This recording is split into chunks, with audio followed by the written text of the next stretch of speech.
So last class we actually talked about water harvesting systems, and we introduced you to various ideas of how people harvest water, what is the need of the hour and things like that. So today we have got you few case studies, and we can then see how people actually harvest water, especially on at the site level, and then we'll also show you at the building level as we progress with this project with this topic. So today we have got this North Point, the Center for Learning. It has basically been designed by Ranjit Sin Associates.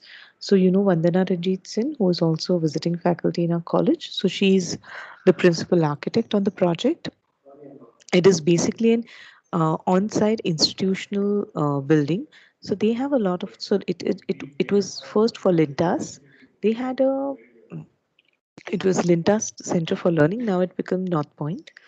So they have a lot of workshops, a lot of conferences that are held offsite, and that's why they came up with this project brief, wherein it acts like a recreational for their staff which has been working in Mumbai. Then it also acts like an in-house institutional program which runs for a year or so, and it basically does a lot of training that happens, and that's why you will see there are certain dorms, okay, for the faculties as well as for the students. Now this site has actually been designed on a very hilly terrain. Okay, so the picture that you see is actually the site before any kind of architectural intervention. So that is the kind of site which is got. Now the earlier learning that we did last class, which clearly mentioned that when there is a contoured site, you need to do the slope analysis, right? So when you do the slope analysis, there are going to be ridges and the valleys. Like for example, I'll show you in the site plan, which is the ridge and which is the valley. Just give me a second. Okay, y'all can see my laser point, right? So whenever your contours, okay, curves take a sharp turn, okay, that basically becomes the valley. Okay, so wherein uh, you will always have a waterfall fall from this these points. It will trickle down. Okay, and the one that you see, which is concave, which is the bulging part. Okay, that is the highest point. So you'll always get another flow from there. But valleys are something that are very important for you. So this is one of the valleys which is very clearly demarcated on site. Okay, this is an another one which is also there. Can you see? Okay. Hmm. So, this was basically so it's a facility, recreational facility for 80 delegates, including holiday cottages for employees and families. The design brief particularly stressed on the need of both indoor and outdoor space, which would foster interaction and debate at both formal and informal levels. Okay. Now, this is the site plan wherein you actually come through this road. This is the entry. This is the main institutional block, which is there. These are then the hostel blocks and the staying facility. Then these are individual guest rooms which are being designed. This is the whole recreational, your outdoor, indoor, along with the swimming pool and the cafe and that kind of a facility. Okay.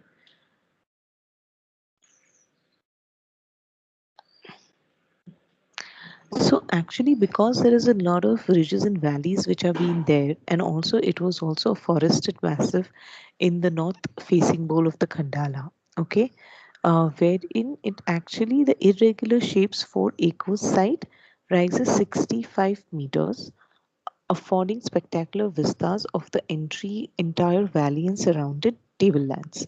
So what happens is that in terms of the ecology and the environment, and when it comes to water harvesting systems, there were 3 watercourses that were running from south to north, which marked the topography of the site, and it carried the monsoon runoffs to a masonry aqueduct below the site. Now that masonry aqueduct which is there below the site was very important. Okay, and in case this kind of academic project wouldn't have been sensitive enough to those 3 water courses, which means that when aqueduct won't have water, okay, and also there are certain villages which are down the hill which who don't have water as well. So this is the particular how now it sits. Okay, So this is an institution building. The waterfalls that I showed you on the master plan is this way. That's running. The major one. Okay. Which is, I'm just going to go back, which is this one. Everyone can identify? Sorry, Hmm? Kimaya, sorry to interrupt you. You were just a little, we lost you on the last slide a little bit. We couldn't hear Oh, you very clearly. okay, for one sec. Huh? Okay. So I was seeing this slide, Swati. Then, yeah, towards the end of this slide, I think we heard Okay. the So, first part of so it. yeah. So basically, I was talking to you. I was trying you all to identify the stream which is running from the north to the south. Okay, and this is the valley that gets created. And that valley I was actually trying to show you in the map just to identify. So this is the valley. Okay, so actually the architect has created a bridge here so that the valley, so that the stream water keeps flowing through. It doesn't hamper the flow of it or obstruct the flow of it rather. So this is that bridge I'm talking about, which gets created, and this is the valley. I hope I have a picture of it. So these were the various kinds of sections which were created just to understand that how do you create these underpasses which are there for the environment or the ecology to nurture. Okay, and then these courtyards, also the ecology and the courtyard became an important role because what happens is there was also constant indoor outdoor relationship that was being built at the same time. Okay. Um, so these were the kind of courtyards which were formed. Okay. Then there are these kind of overhangs. Now, when you see Khandala, Khandala has an immense amount of rainfall. So then the overhangs are will be actually much more projected out. So your eaves is much more than 750 mm. Okay. It goes to almost 1.2 max. And that's how then you start harvesting the water. And wherever you'll always see that there will be a certain kind of a channel that will take the water down so that it gets harvested. So these are the underpasses and the bridges which are created. Now, can you see these blocks which are there? They're actually shabat tiles which are being laid, but it's actually a stormwater gutter that is running beneath it. Okay. Now, these are all the percolation pits which are being constructed within the garden lands. These are the dormitory spaces which are there. Okay. And can you see these pipes have been running down, which are there? So this is actually an entire percolation pit. All the water that comes from the staircase is first registered here so that it is been going through the gutter, stormwater gutter to the storage area or to the percolation pits, and then beyond that it's a drier space. So that is the stream that I was talking about, which is continuous. Okay, and the water will keep trickling in the monsoon. It's almost like a waterfall. So when you are actually standing on this bridge, you can actually feel that the water is gushing down the mountain. So how beautifully the architects has placed and spanned this entire thing. Then look at these as well. It's just because of the contour you get these kind. This we call it as a skywalk because it's an amazing feeling when you're walking over this because it's almost like floating in the air, high up, and you get the entire view of canal. But look at the amount of intervention onto the land that happens. It's not like a huge, humongous kind of a one, pile which is there that takes the load. So you have to work constantly with your structural engineer as well at the same time.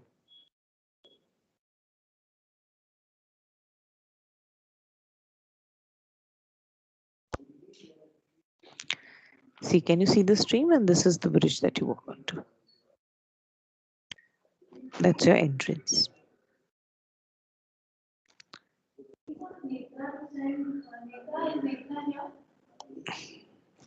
This is from that skywalk. You actually see the entire courtyard. Now, again, these are all percolation pits. These are all percolating the rainwater into the ground. And as I told you, the shower tiles are registered, and then very less water gets loosened out. But otherwise, it actually gets first tapped into this stormwater gutter itself, which is there.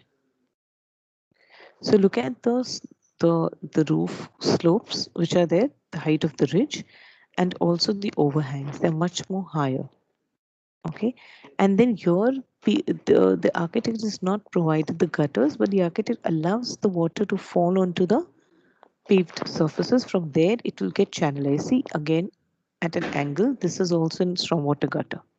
So everywhere you tap the water and you take it to your rainwater harvesting tank. Because what happens is there is a swimming pool as well. So you can utilize rainwater and leave it in the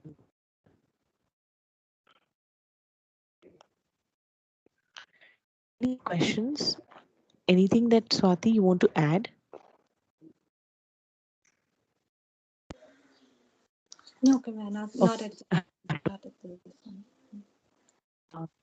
Another thing that you need to guys pay attention is that how the railing works.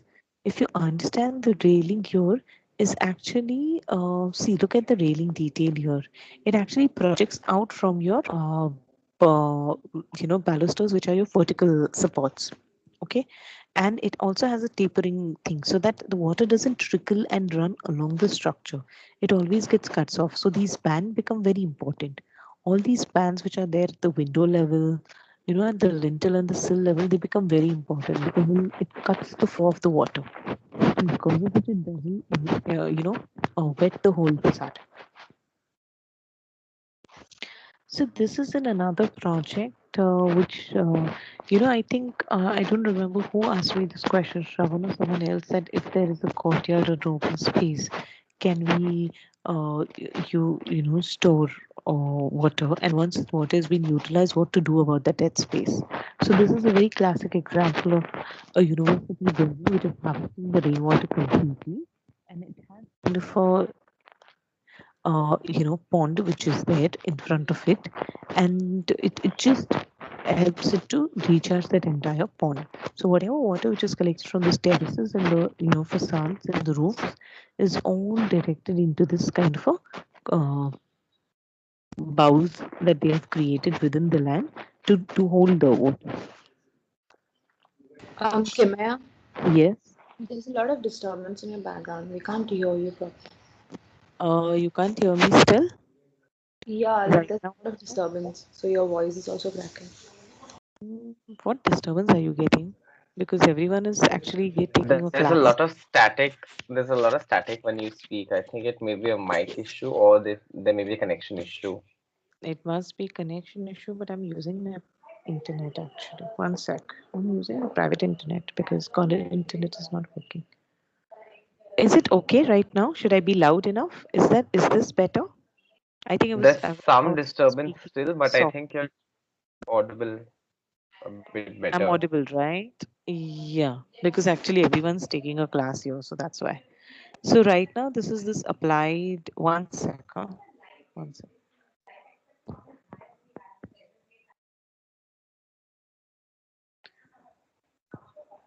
Uh-huh.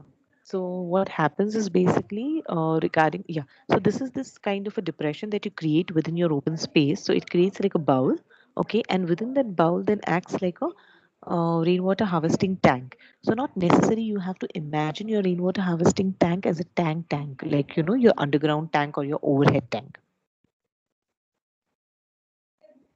Fine. So it also adds up to your recreational space or the recreational value. Being an institution, a lot of students will love to sit here and enjoy the nature as well as at the same time they're reading or sometimes they just hang around with friends. So Kimaya, where is the water stored in such space? Ultimately, it will be stored in a tank then. No. So this blue patch that you see onto the slide is basically your water storage. So they have actually contoured the site and created this depression. So all the water that comes in from the terraces and everything is being directed to this entire open pond that they have created. And once the pond dries out, it's used for other recreational activities. And being an institution, it's been used it, perfectly well, even in the drier season and as well as in the wet season. And they do channelize this water also, but Yes, I will show you that diagram.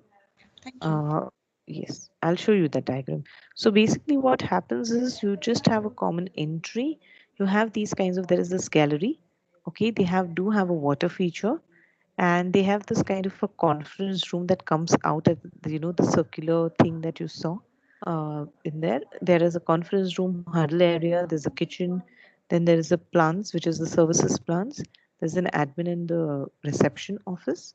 Okay, and that's where your sorry, they have constructed wetland. Okay, they have an external texture. They have alternate feature stars, and which means that this is your meeting rooms and things like that. uh, Feature star is part of their programming. External texture, and you constructed wetlands, okay, which means that the kind of bed that you create, which is the darkest bed, becomes like a filtration point. So this from this end to this end, when it comes down, okay, this itself is filtering the water as it trickles down. So what you get here at the bottommost contour is basically a much more cleaner water. Okay, and that happens because of the runoff. If you see, the gradient is much more shallow, so the water will take time. It's not steep that it will gush down and take all the soil and everything. The water will actually slowly trickle down. That time lag helps the water uh, to get cleansed over the period of time as it's running off from a surface. So this is the rainwater harvesting uh, diagram, wherein they have talked about the rainwater which has been collected onto the roof or from the two sides of the buildings. Okay, it comes in and it starts directing. Now this is the swale that they have created, which is the outermost circuit, and from the swale it gets into the pond, and from the pond it goes to a NAU stormwater system. Okay,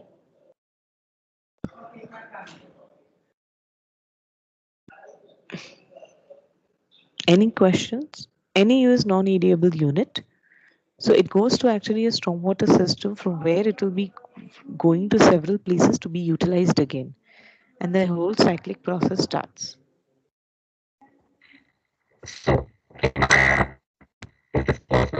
Shravan, I can't hear you. I can't hear you, Shravan.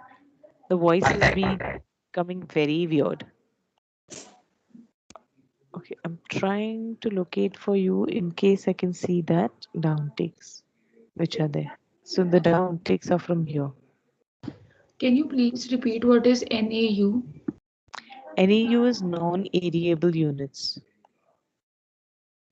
Okay, thank you. Shravan's asking, is this possible in a smaller area as well? Yes, it is possible in the smaller area as well. So here Or it is a rather, is it classic. okay?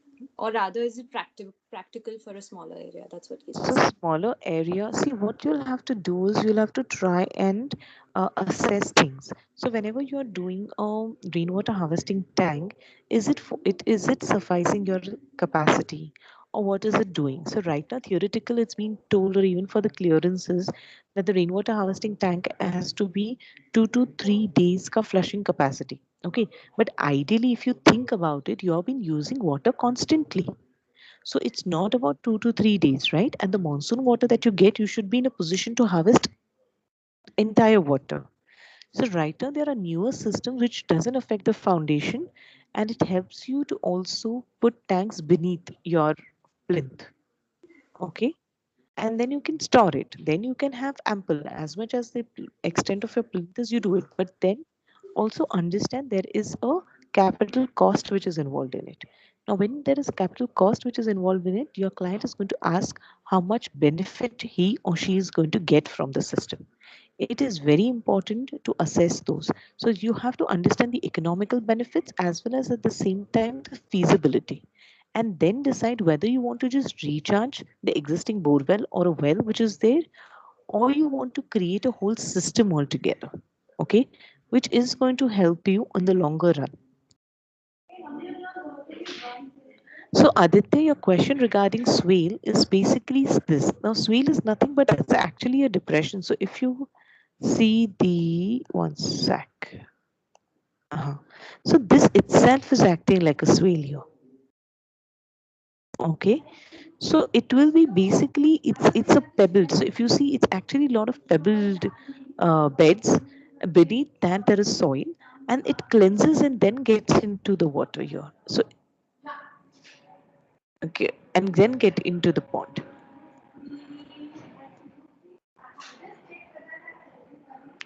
Now here actually they have just shown about the assumptions where they have taken low dual flush toilets. There are waterless urinals. There are 300 people average population. Shower facility is definitely there in restroom for the core people. Separate systems for laboratory drainage. Now please understand the laboratory drainage has to go separately because it will have immense number of chemicals and other things which are being added when you're doing experimentation in chemical lab or a bio lab or a physics lab, and that's why those laboratories are kept very different. Okay, you never mix them. So in case there are certain kind of functions that you're working with, please keep that in mind.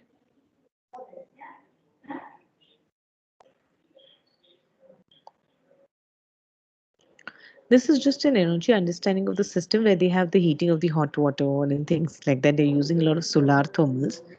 There's radiant heating as well. Okay. So this is another classic example in terms of the passiveness. They have a design passive design strategies wherein actually it is a glazing. So if you see, it's a huge glazed kind of a facade. But what happens with glazing? It gets in immense sunlight. Okay, and because of which the sunlight, it's the heat, obviously. And then how do you in summers what happens and how do you do it? So here they have actually got these kinds of rollers which are like fabric blinds or internal blinds, which reduces the radiance glare and the loss of the heat. Okay, which is going to come in. So this is the passive design technique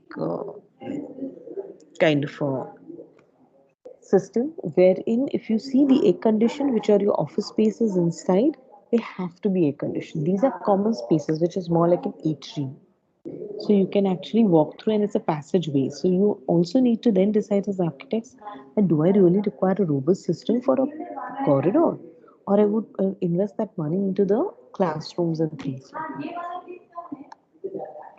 that. Any questions? Any questions you all have? Should we move ahead? Should we move ahead, guys? Any questions you all have? No questions. Okay, fine. Swati, you want to take ahead or do you want to add anything? I think we'll take it ahead, Kima, and then I think maybe Okay, fine. I just wanted to add one point, guys. This is regarding. Okay, now here you see this is an entire glazing. Now this is the atrium that we are talking about. Okay, and then these are your actually shading devices which are being designed as part of the facade development.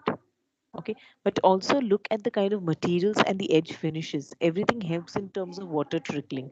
There's no water stored onto those as well because they're all cut luvers which are there. Okay, so you need to make sure that you drain water well, and whatever water which has been running on your side is being completely harvested. Over to you, Swati. I'm going to mute now from here. so I'll just share my screen, Kima. Just 1 second.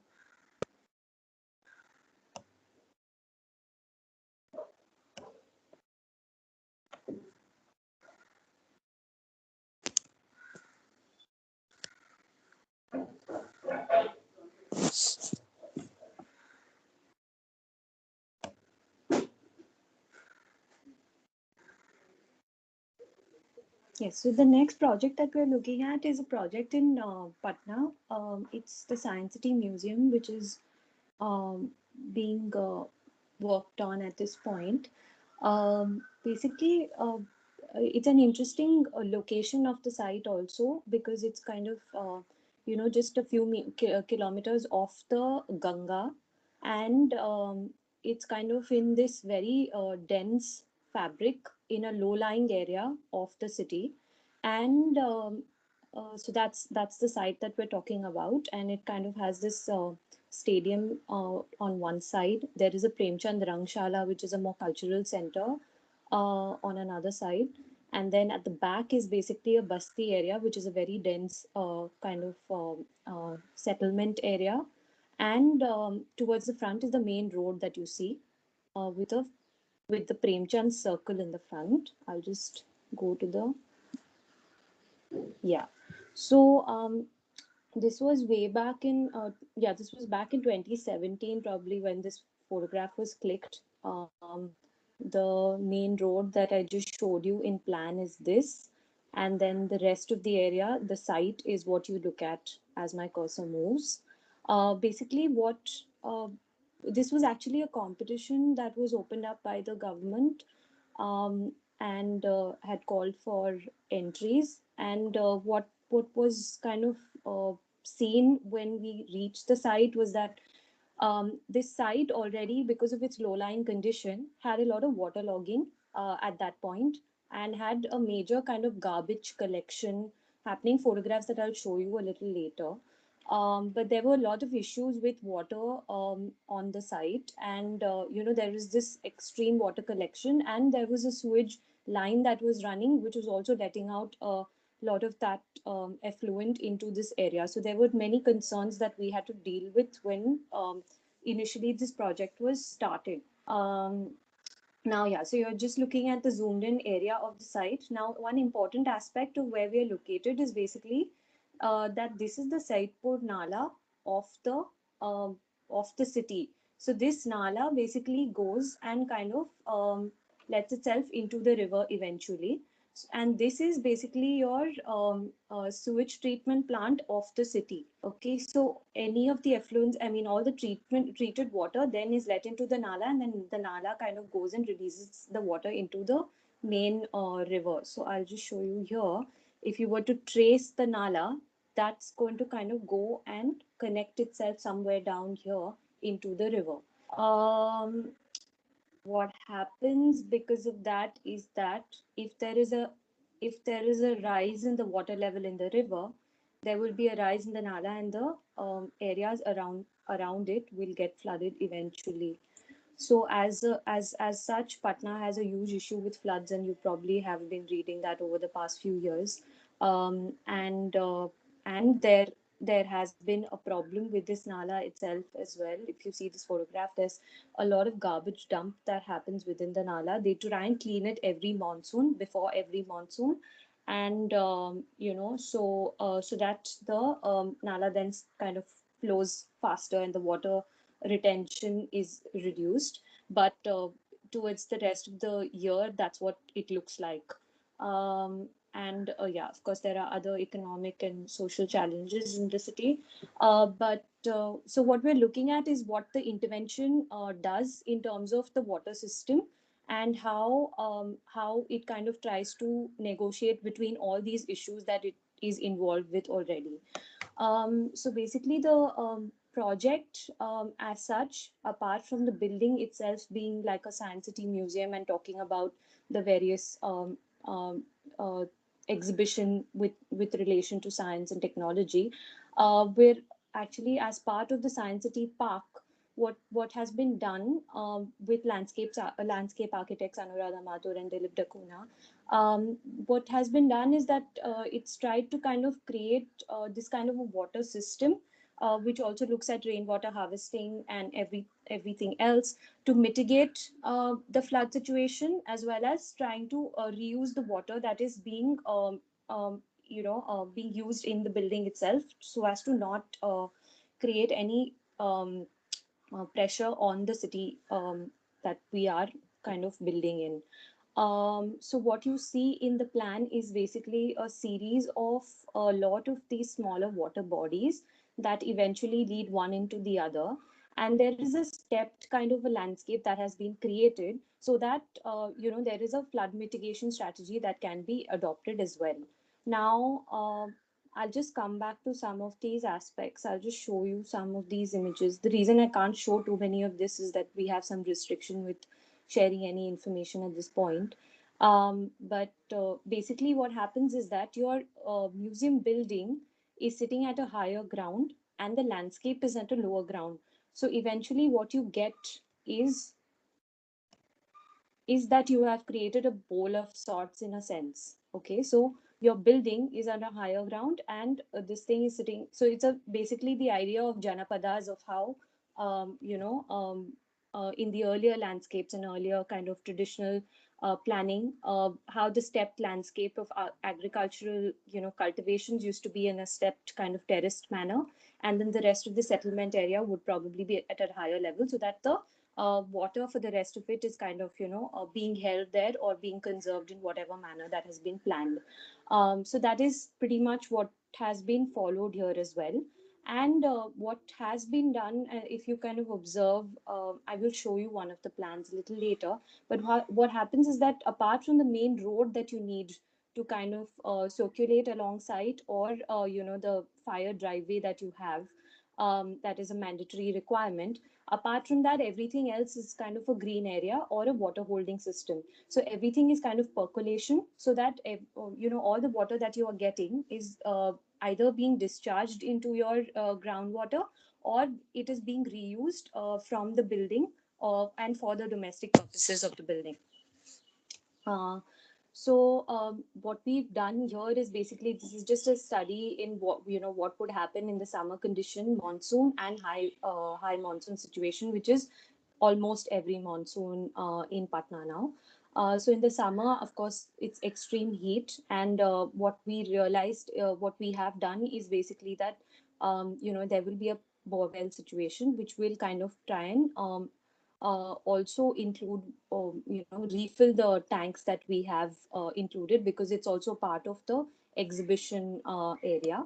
But apart from that, in the monsoon system there are various kunds that will get filled up. There is a biotic cleansing tank, which is essentially the DWAT system, something that we have spoken about earlier, the decentralized wastewater treatment system, which then kind of cleans any of the soil or sewage water that is received, and then goes into the final holding tank, which will try and be reused for the irrigation system or the larger landscape area that has been designed, or any additional will excess water will get pumped out if required. But as much as possible, all the water will kind of be reused in the project itself. Now, this is in the high monsoon situation that happens. That what we've tried to do is understand how much water that is it that the Science City complex can hold, so that we can hold water for a week or so if required in a flood situation, before pumping it out and kind of pushing it into the main drain of the city, and pressurizing the system which is already existing. Um, so as such, what if this is my, like, this is the natural ground level from where we have tried to step up and kind of place our building, which is about 1.8 meters. That's how much water we can kind of hold, because we realize that that could be the that is the maximum cutoff point of the flood level. So what we've tried to do is try and create this kind of a topography in a flatland, very different from what Kimaya showed as projects earlier, because this includes this kind of a flood situation and an excess water situation. Um, uh, yeah, so that's what that's what it's looking at. Now I'd like to go through all the tanks and the additional systems that help in designing this whole thing, and how you're looking at the rainwater harvesting aspect of it a little bit in detail through one of the plans. If any questions up to this point, okay, Maya, if you would like to add anything, please. So there is a question. Yeah. So Shravan is asking, with tanks like these, how do we deal with the issue that comes with stagnant water like scum developing and mosquitoes, especially in an impermanent situation where you can't have water in the summer, which prevents setting up water plants and fish for a functioning biome? or will the tank not hold water for more than a short period of time? No. So, yeah. So, I mean, in the pond situation that we have, we there is a certain set of fish and other uh, kind of fauna which Oh, allow you to keep the moss away. And there is a constant recharge of water, and there is a constant flow of water. There's no stagnation at any point to make sure that there is, no mosquito and other issues that are happening. And as I said, in the summer, if there is a reduction in the water level, then there is going to be a borewell connection or another kind of municipal connection, which will try and refill the water system to ensure that there is water at all times, and that the tank is not running dry at any point. Also, because this is a working as an exhibition part of the entire museum project. Does yeah, that answer your question, Shravan? yeah. Just to add to that, Yeah. uh, Shravan can't hear you actually. But to just add to Swati's point, you also need to understand, guys, that the water keeps trickling down. It's never stagnant, and the trickle itself creates the whirl within the water. So it just disturbs the water. So that itself vibration is good enough. It doesn't have to flow gushingly every time to create that turbulence within the water. That constant trickle itself is also good enough. Yeah, Yeah, and additionally, actually, all these tanks are open bottom tanks, so the water is being seeped into the groundwater at all times. So, like Maya saying, the when the they're kind of trickling all the time, they're also kind of seeping into the yeah, bottom of the, I mean, into the groundwater. So there's always that kind of movement also that's happening. Unless if you've made a RCC tank, then there is no movement that is possible. Then you have to kind of adopt other methods of piped movements. Would be what would happen in an RCC situation, right, Kimaya? yes, yes, Swati. So that constant trickling itself is also, a part of that entire process. Yeah. Yeah. And in case also the other point is that you have to understand that it has a climatic response as well. Okay. So see, when we saw that Applied Research Institute open pond, it's in a colder climate. Most of your mosquito infestations and things like that happen in a Hmm. very warm and humid climate. So you also have to understand which climate you're designing these and whether that openness is going to create a trouble for you or not. Yeah. Okay. We can't hear you. We can't hear you, Shravan. We Shravan, you can't need hear to you. text. Your voice is like really. It's a very weird voice that's just coming. So Swati, you want to continue? So actually, Kimaya, I would like to, if it's okay, can I stop the recording and then go to the. Sure, I will do that for you. That's not Okay. an issue. Yeah, yeah, you can please.